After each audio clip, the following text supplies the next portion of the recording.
All right, we are out at the cornfield. One of the two that we've harvested that we're putting winter wheat after.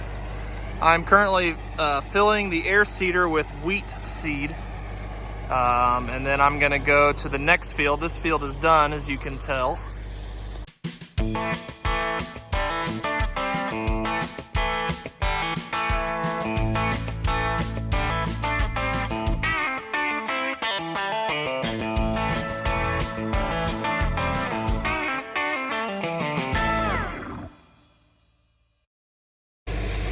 I think you guys have been following along with Kendall. I'm not sure what all he has filmed for this video, but we have been harvesting corn this week. We harvested some corn on this other field that I'm going to go plant next that was high moisture corn. We did not think it was ever going to dry down. It's dried down 1% in the last 3 weeks. It's still at about 20%. And so we actually hauled it to a local feedlot to be fed as high moisture corn. They'll feed it within the next couple days because at that high of moisture, it won't keep, it won't store.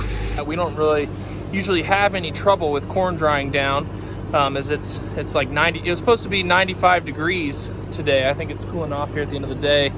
But we get 95 degrees in October, and so our corn usually dries down just fine. The reason that field didn't dry down very well was because it had pretty much died from the drought, but at the very last second it rained 3 inches over there, and it's like it breathed new life into that corn, but it was almost like it didn't have the energy to dry down naturally, so it just sat over there. It made pretty good grain, but it just sat. So we kind of gave up on it drying down. If it hadn't dried down in 3 weeks, we wanted to get it planted to wheat, the crop that we're following this corn with.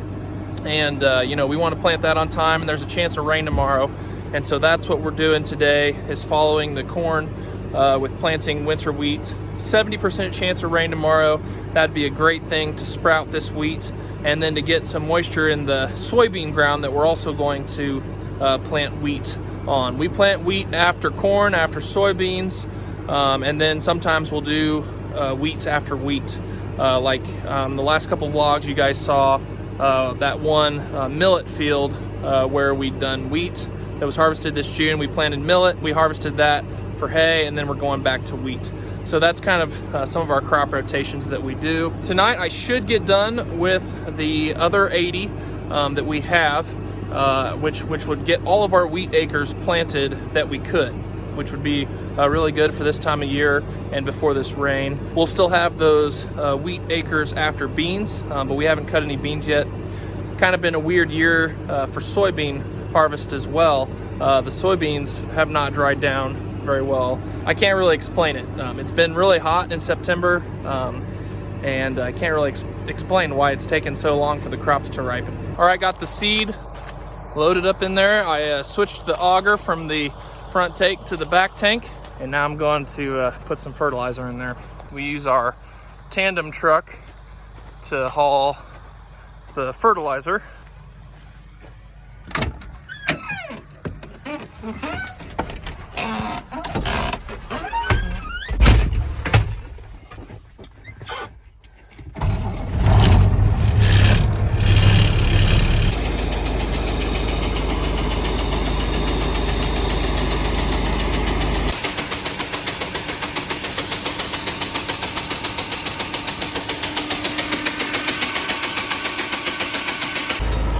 Finishing up chores here in the dark, and I have some panels closed across the alleyways because we were preg checking cows this morning, so a lot has happened today. So after chores, I went in, ate some supper, put my daughter to bed, and now I'm out here draining water into this tank. They drank it dry, and I knew they'd be thirsty in the morning, and I'll save time in the morning. We are supposed to go to the parade in the morning, and so I thought I better get the water drained into this tank now. Make the cows happy in the morning. There's the tank, about halfway. Day's almost over. There is a pump. There's a pump on here to pump water out, but I ran it out of gas the other day. So we're just gravity flowing right now. I got my first customer. See those eyes?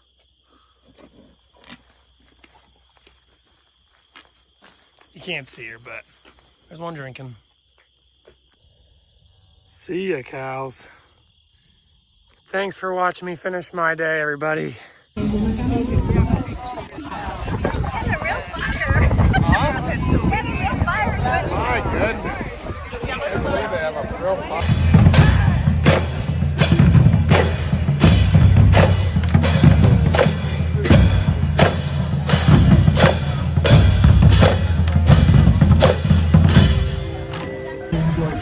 With you, I want to remind you that we're all clearing this area and moving the stands here. We're done with corn. We are on to beans. Both combines got this platform switched over to the flex head and filling the first truck now. All right, I am hauling our last load of corn to the feed yard.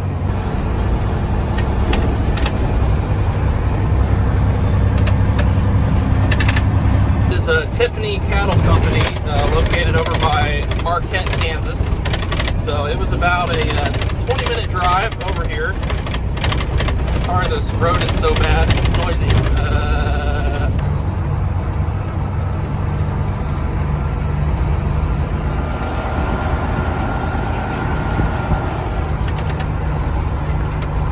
What you think of all the cattle, Cope?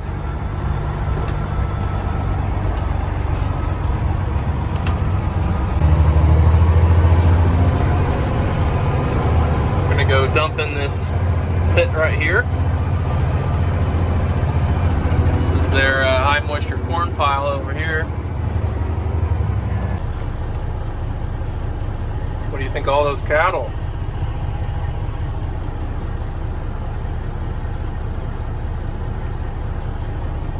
So hauling corn to a feed yard instead of the elevator is a little different experience.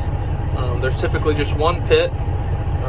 And sometimes you have to wait a while until they can get you unloaded. But they do pay a premium. So they've got, I think, 4 of these Rotomix feed trucks that they feed all these cattle with. I think they feed about 10,000 head here. Maybe not quite that many. But a lot of logistics when you're feeding that many cattle, from, you know, loading and mixing feed to all these different pens and keeping all the animals healthy and well fed and watered.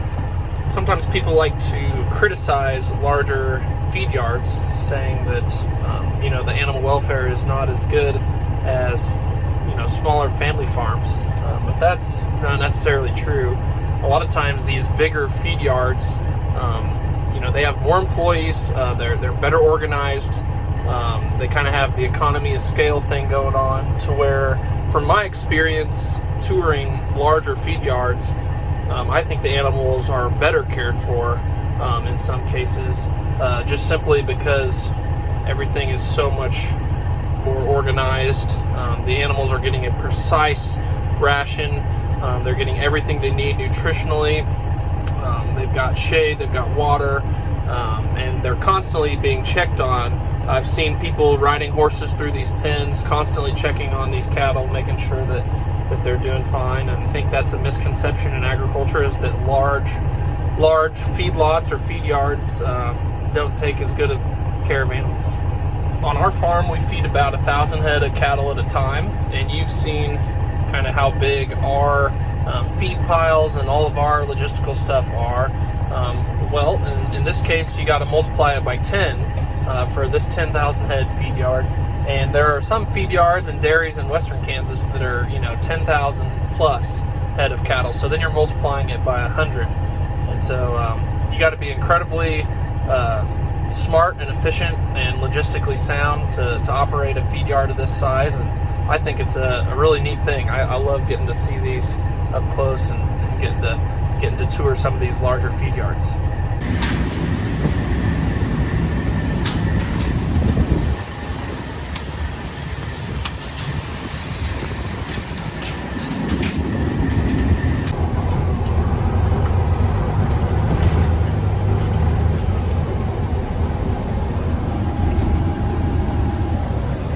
All right. Well, that's it for corn harvest 2021. We're going to move on to soybeans now. I think Kendall may have vlogged some of it.